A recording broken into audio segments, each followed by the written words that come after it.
was recently on a shoot for one of our clients in San Francisco, and the scope of the project was essentially to go in and get a lot of interviews and B-roll of their facility with their staff in order to make a recruitment video, as well as some other videos that they're trying to make, kind of like an all-in-one. Let's get as much as we can, maximize our time, and get out. So we have a lot of content at the end of it. If we start here, because there's no landscaping, the sun's nice right now, the windows are tinted, we can set up this way, key light from this side to reinforce the window. Yep. And we may even want to do some kind of like kicker from this side, okay. As well as an edge light on the other side, just to round out the look. All right, we've got 5 cameras. So we've got 2 for you guys, B-roll, and then that leaves 3 more. I can do 3 cameras for the interviews, but I don't think we'll need it because we're gonna get some montage, there's gonna be B-roll. Mm-hmm. But what I was thinking is doing the close-up with camera A, and then setting up the second shooter, the moving wide shot slider, and then we have that 5th camera for behind the scenes. Okay. Or time lapses or whatever we want to do. These kind of things, you know, they're kind of, you have to kind of go with the flow. Yes, you go in with the plan, and I can't stress pre-production enough. You definitely want to have a plan going in, but you still have to be flexible and adaptable to as things change. When people, you know, are unavailable, or they're a little bit late, or you need to restructure something in the schedule, or you know, something doesn't go according to plan, you have to be able to adapt to those situations because the shoot must go on. You have to keep going, you have to keep moving. So it's really, really valuable to go into the plan, but have other options in place when things go to plan B or to plan C, and when things change, you have to be ready to adapt to that.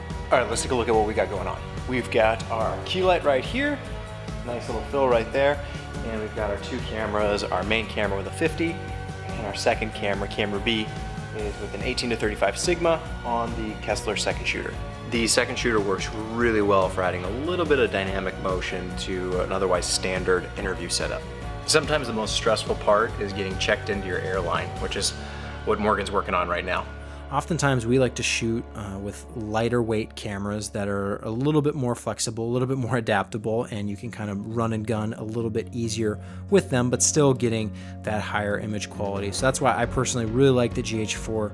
It's really small, it's really compact, but you can still rig it out so you're getting all those nice features. So for a good portion of this, we were using the video assist for the B-roll elements. We weren't using the video assist for the interviews just because of the amount of interview content we were getting. It would just eat up so much file space that probably wasn't really necessary. I mean, the internal files on the GH4 are really, really good. And as long as you're shooting close to your final image, you don't have to do too much color work, you really the extra benefit of, you know, ProRes recorded externally may or may not be a benefit for you. For us, for this project, it didn't seem that necessary, and we wanted to save that flexibility and those higher quality files for the B-roll elements and keep the interviews as lightweight as possible, but still getting 4K, still getting high quality footage. B-roll is the most important stuff, right? The interview for this kind of video, the interview is the content, it's the driving factor, that's the storytelling. But the B-roll is really the stuff that paints the picture, because you wouldn't want to just sit and watch someone doing an interview for a whole video, or multiple people doing an interview for a whole video. You want to see what it's like to be there and experience, you know, the work culture and the different jobs that people are doing. So having as much as possible is critical, and it can be a challenge because it feels like go, go, go, nonstop, but you need so much, especially for a client like this who's really wanting to maximize this time. And maybe it's not even just for this video, maybe it's other videos down the road that they want to incorporate some of these B-roll elements into. They want to make sure, and you want to make sure, that you're getting enough to cover all of that. And it seems like silly to do the same shot 3 times or 4 times, or, you know, get different angles on every single thing, but you really need to do that because that's how much you need. Anyone, you know, if you've done any editing, you understand that you need a lot of footage. You know, one shot of B-roll can last as short as, like, you know, a second or half a second in some cases.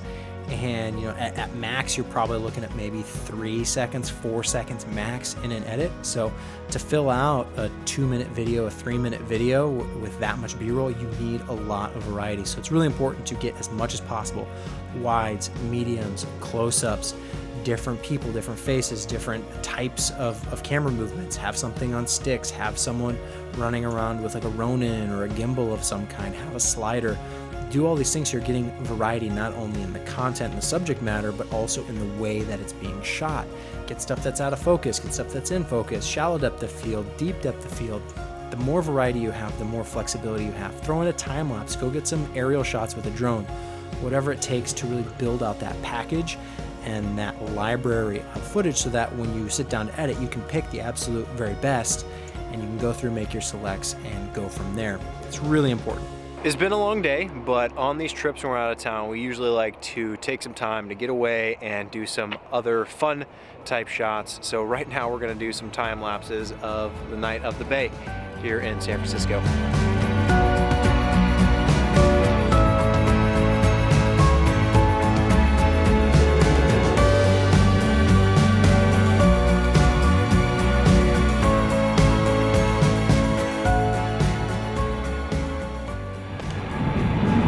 Got what I needed though. A few long exposures, you got your time lapse.